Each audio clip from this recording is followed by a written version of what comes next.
I want to go into the more difficult part of the conversation. Okay. Workplace bullying. Oh my God. Oh my God. Yeah. Workplace bullying. And I think...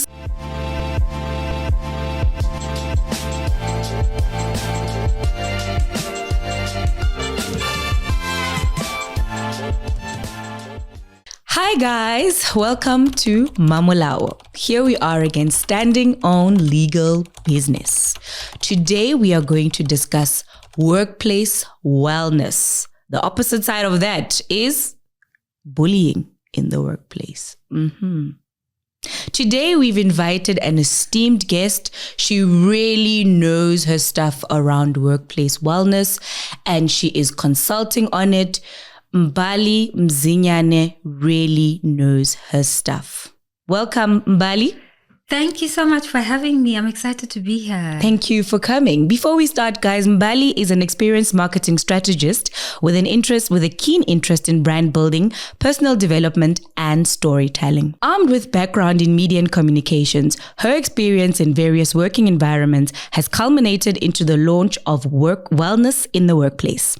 Wellness in the Workplace is a platform that aims to empower new and experienced professionals with insights and practical tools to navigate complex workplace dynamics.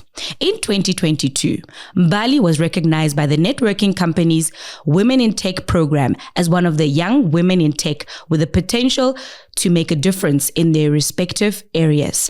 Most recently, she was selected to participate in the McKinsey Next Generation Women Leaders 2023, the EMEA Leadership Program, where she participated in a program aimed at developing outstanding female leaders. She is currently completing her master's management in the field of digital business at Wits Business School and is working as an independent business consultant. So we are in good company. Welcome, Mbali. Thank you. Thank you so much for that esteemed introduction. It's who you are. Own it, darling. Yeah. So, Mbali, I really want us to talk wellness in the workplace. It's really an important discussion, something that we push to the side more often than not, and then we just focus on other things. And I'm going to call them other things for purposes of this discussion.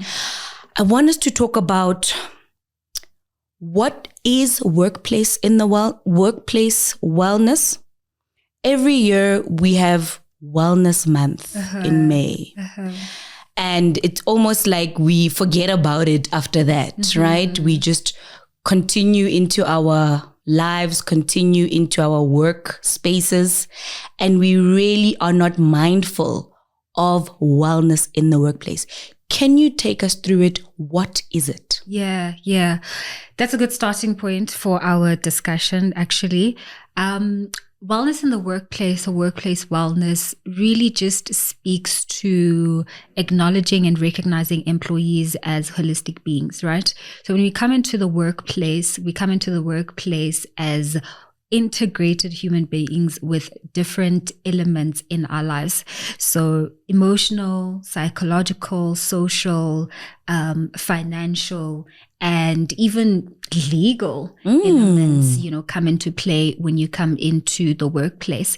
And what workplace wellness really does is that it recognizes the different facets that an employee comes into the workplace with and prioritizes creating an environment that is conducive for them to thrive and to succeed within that environment. Absolutely. So it's really around the preservation of employees and making sure that their preservation is mental, is emotional, addresses the social, financial, psychological elements of the employee and providing the relevant support at different levels for employees to ensure that they thrive and succeed. Wow. That's really quite, a mouthful in terms of what an employee needs to be mindful of when they enter a workspace. They don't just enter as one element, right? They enter as various parts of themselves, right? And I think that's really, really important. And I think I want to, for me, this one really gets to me a lot. When the law says you have X amount of annual days for sick leave, And often enough, people just don't exercise that right of taking sick leave. Yeah. Why is it that people just, even especially after COVID, working from home and working hybrid has really now exacerbated the situation where people are happy to be sick from home and work from home all at the same time. You know, how can we navigate around that from a workplace wellness perspective? So annual leave and sick leave are rights that employees are entitled to. And I hope that they start embodying that within the workplace, as opposed to seeing that as something that could work against their performance, as something that could work against their trajectory in their career. That is something that needs to really just be prioritized by the employee themselves. Yeah. The challenge is that we find ourselves in work environments that shun upon people that take time off work. They wear a badge of honor for working long hours, for never taking leave, or, you know, being at work for extended amounts of time without taking a break. And it's perceived to be some form of, you know, rite of passage or a badge of honor, whatever you want to call it, when in actual fact, it is actually counterproductive and detrimental to one's health. Like I said, in introducing what workplace wellness is that it takes into account the holistic being. So you look at an individual holistically, and a huge part of considering the holistic well-being of an individual is rest. Yep. Rest allows you to re-energize. Rest allows you to recoup. Rest allows you to recharge to an extent that you can actually come into a workplace and, you know, be a lot more productive and be a lot more mindful in terms of how you show up. And so when you don't take annual leave and you don't take sick leave, it really does affect that. And for me, I think I associate that a lot with the culture of an organization, a working environment that really looks down upon people that take time off and that use that against them, actually, to some extent, that, oh, but you've taken time off. You know, you needed to be off because you were sick, or because your child was sick, or because, you know, you went on extended leave right at, you know, quarter end, for example. Yeah. And those are things that really, you know, affect the psychological elements and things that are unsaid that affect, you know, the employee in terms of their relationship with rest and their relationship with taking time off work. Yeah, and I think it's really important, Mbali, that we highlight these things, because often enough people are aware of it, but because they haven't actually actualized this level of information, they haven't actually brought it to the fore of their mind to actually think about what wellness actually means to them as an employee, right? Because often enough people will say, oh, but I'll take some time out, and then they go to a spa and they come back, but they come back to the very same situation that caused them the stress and the strain to actually be. It's like putting a bandage on a broken leg. Exactly. You're not helping it. When you come back, the leg will still be broken, right? So I think it's really, really important that people become aware of themselves in the workplace, right?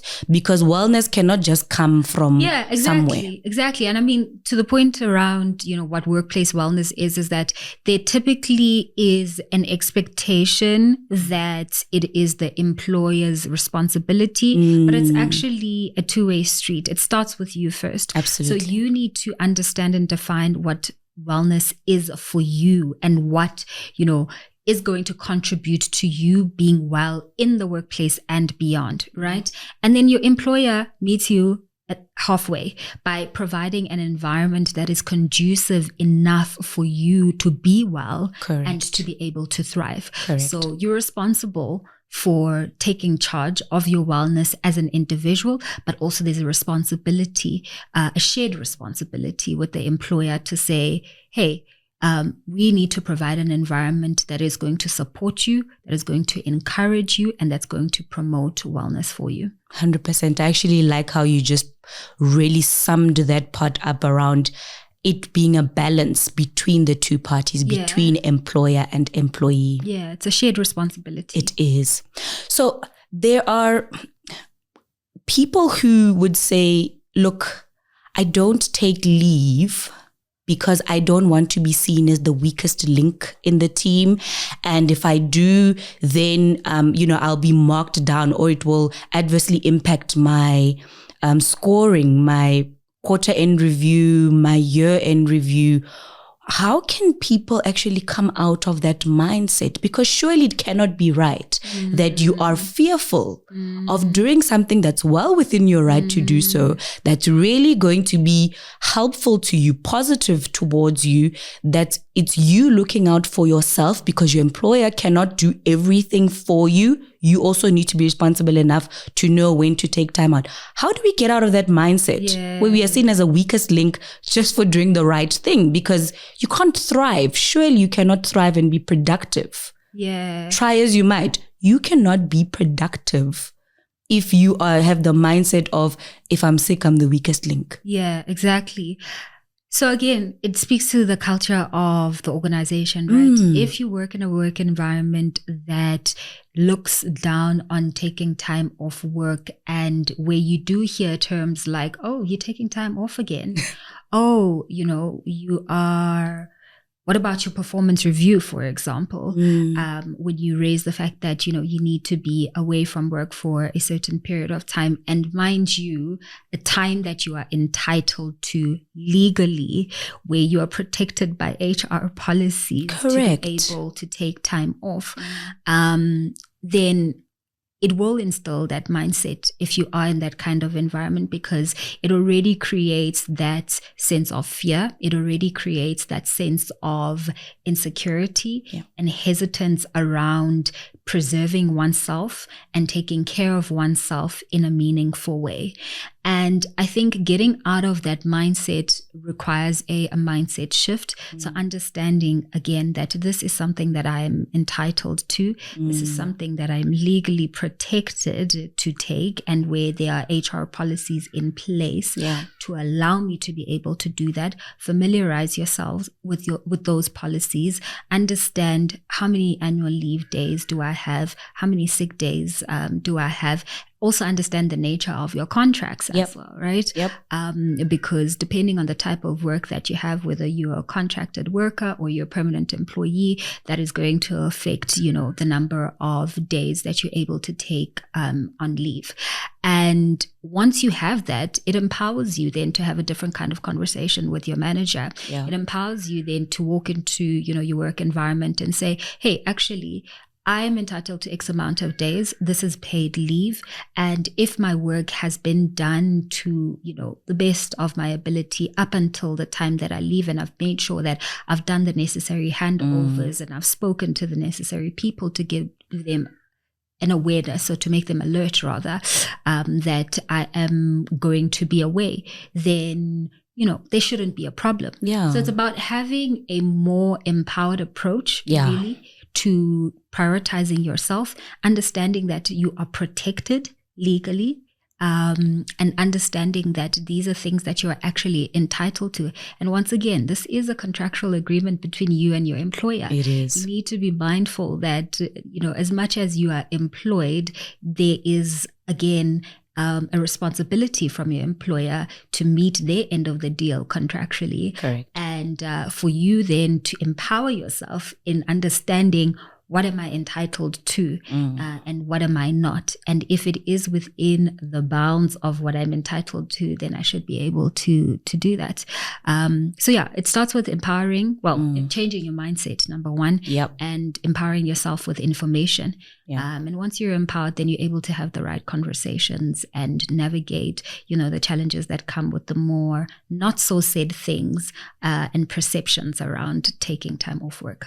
Yeah, and I think that culture needs to actually be at the forefront of a company's persona. When 100%. You enter a company, the persona of the company and the brand of the company should resonate with you. Otherwise, you're going to find yourself in the situation where you're fearful of doing the right thing, essentially. 100%. Exactly. Like, those are things that you evaluate, right?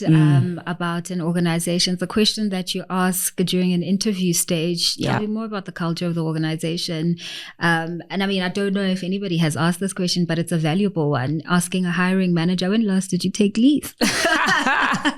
When last did you go on leave? And they're like, oh, I haven't. You ask why? Why haven't you? You know? And if they're honest enough, it can give you a glimpse into the perceptions around, you know, taking time off and the importance thereof. That is key. So yeah, have the courage to have the tough discussions and to ask the tough questions when you have the opportunity. Yeah, and I mean, you can do it in a fun way, like you're just trying to understand the company, right? Exactly. Not that you're giving an impression that you want to go and leave as soon as you arrive. Yeah, I mean, another way to actually phrase that is just asking about work-life balance, really. Right. I mean, other people call it work-life integration, whatever it is that you want to call it, but understanding what is the perception around people prioritizing their personal lives and their work lives. True. And what's the relationship between, you know, your work and you as an individual, and asking questions around, you know, is the culture the culture of the organization able to support you in doing that? Is the culture of the organization promoting a work-life balance where they understand that you operate as a holistic human being who needs different elements in different parts of your life to be attended to be supported, to be addressed. And that's where a conversation around leave can come into place, because how do you balance life if you're not taking time off work? 100%. Yeah. There is zero balance. There's zero balance, exactly. So it goes left quickly at that point. Easily. Yeah. Okay. So I want to go into the more difficult part of the conversation. Okay. Workplace bullying. Oh my God. Yeah. Workplace bullying. And I think some of our TikTokers viewers have actually touched on it a little bit around bullying in the workplace, managers not doing right by them. And I think maybe we define it too often as bullying, whereas it can take many other elements. Harassment, right?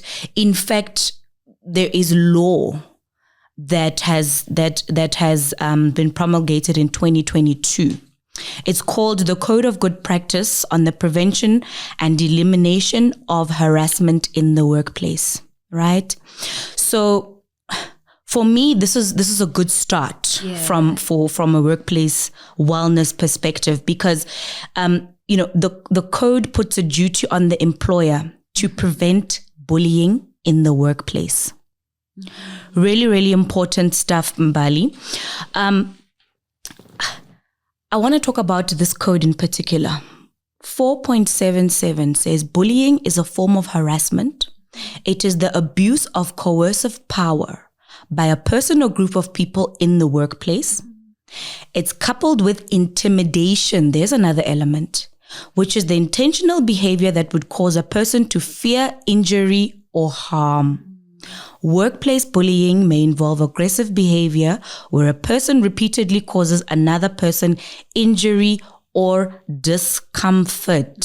So you don't have to be physically injured. You don't have to, it doesn't have to be, overt. Yeah. It can actually just you feeling discomfort around somebody saying something in a meeting.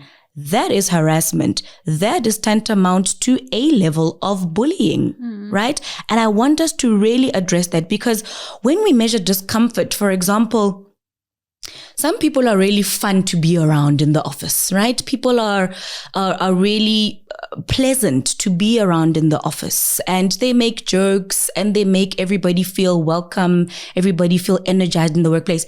And then they get treated like the class clown. They get treated like the clown in the workplace, to a point where now their professionalism is being undermined. And that can easily go left. That can easily go to a point where you are being harassed just because you bring a positive persona, you bring yourself, your authentic self, and now people are taking advantage of that. And they actually do wrong by you just because they've classified you as a certain persona.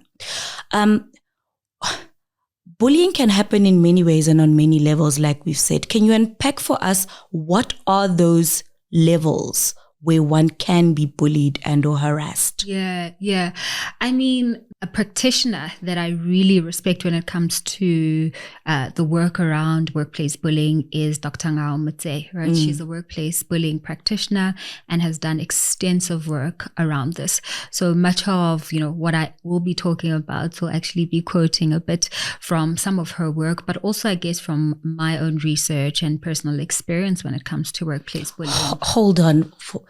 We actually have in South Africa a workplace bullying practitioner. Yes.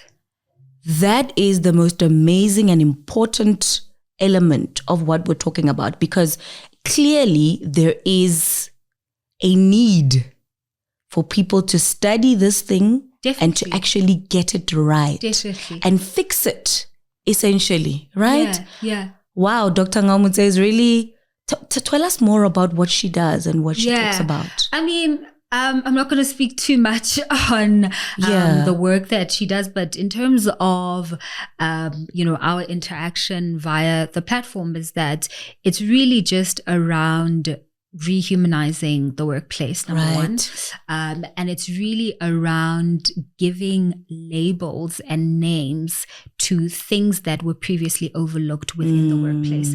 I think a lot of what has happened in the workplace when it comes to workplace bullying has been a result of not having the language to be able to name situations, not having just the understanding of exactly what is going on, and also not being legally protected to support whatever claims around bullying that may be made. I mean, this Code of Good Practice came into being in 2022, and prior to that, legally it was very difficult to be able to articulate or to be supported by an act to be able to prove or justify a case of workplace bullying.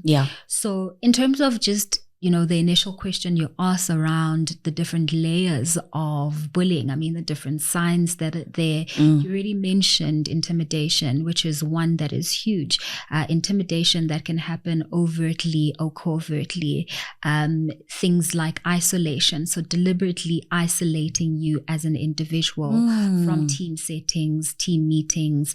Withholding information is also another big one. So withholding information that is key to you doing your job, and potentially also sabotaging you deliberately in the process of withholding information. And then there's harassment, which is usually overt, harassment that happens in public settings, harassments that happen in one-on-one settings that really just adds to that level of discomfort that you have spoken to.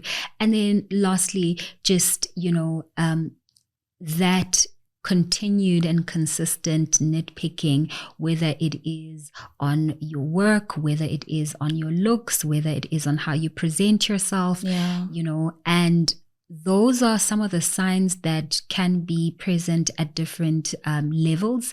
So it can happen, which is what Dr. Ngamutse actually highlights in her book, at a peer-to-peer level. It can happen, at a subordinate to manager level.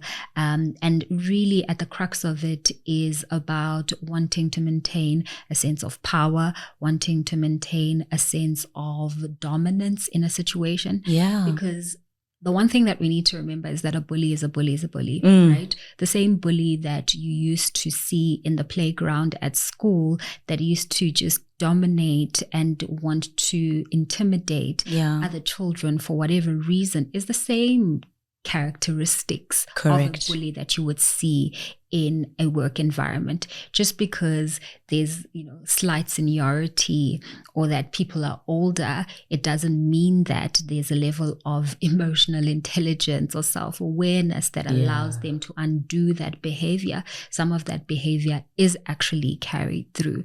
So those are some of the signs that really just come up when you think about bullying that can happen at different levels and the different dynamics that can happen within a team setting, whether it's peer-to-peer, manager to subordinate, it can really just happen to anyone and at any point, really. That is hectic, Mbali. And I think we really take for granted the slight nuances that happen in the workplace, the email that gets sent. And you're double checking in your own mind. Is this email really saying what I think it's saying? And you ask somebody, please come and help me read this, And I think it's in those kind of conversations that we're now starting to pick up levels and layers of bullying in the workplace. And I think it's important for people not to undermine their own intelligence. 100%. I think trusting your gut, trusting your instinct is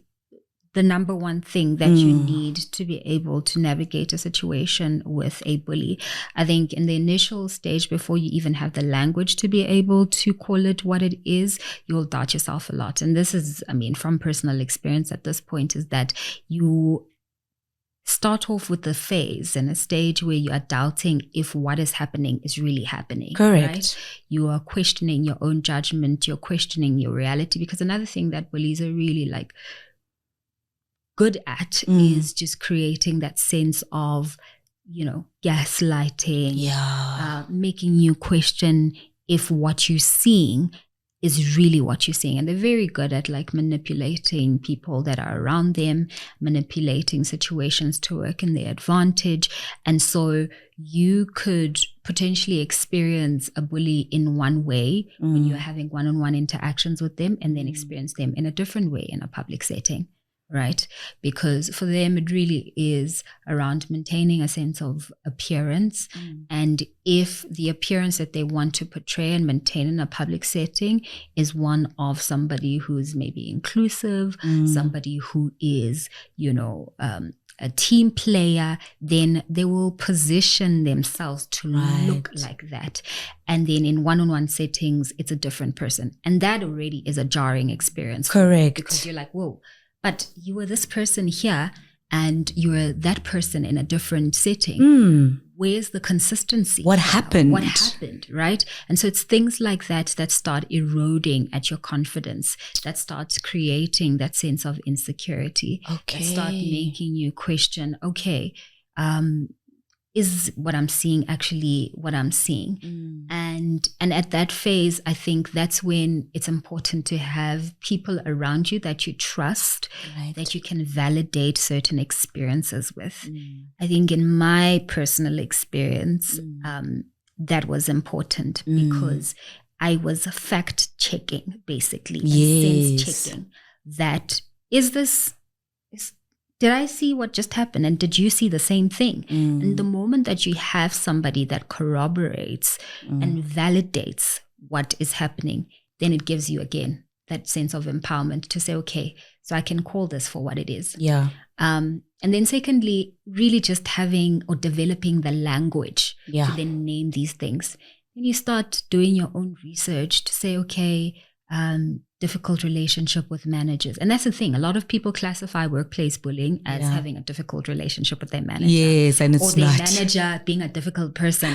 No. No. It's not. It's not. And times out of 10, you are being bullied. Yeah. So starting to do your own research, around, it could be research around the team, people who have maybe previously worked with this individual, and people that you trust. I think that's very key. Allies. If you want people to validate your experiences, find people that you can trust, that you can ask these types of questions to say, have you worked with this individual before? Have you reported into them? Or what have the other people that have worked with him or her said about their experience prior to me joining, my predecessors? And then doing research that is academic, where you're now starting to develop the language around, there's covert tactics, there are overt tactics, there's peer-to-peer bullying, there's upward bullying, downward bullying. Now you're developing language to explain your experience. Correct. And again, what that does, it empowers you. Correct. And once you're aware of what is happening, then you're in a position to be able to respond effectively and to not play into some of the tactics when the bully is attacking you. That's all we have for this segment. Thank you for tuning in to Mamolao. Please don't forget to subscribe and click on the notification bell for more of this educational legal content. Make sure that you comment, guys. I want to hear from you. And also ask questions because I want to hear those too.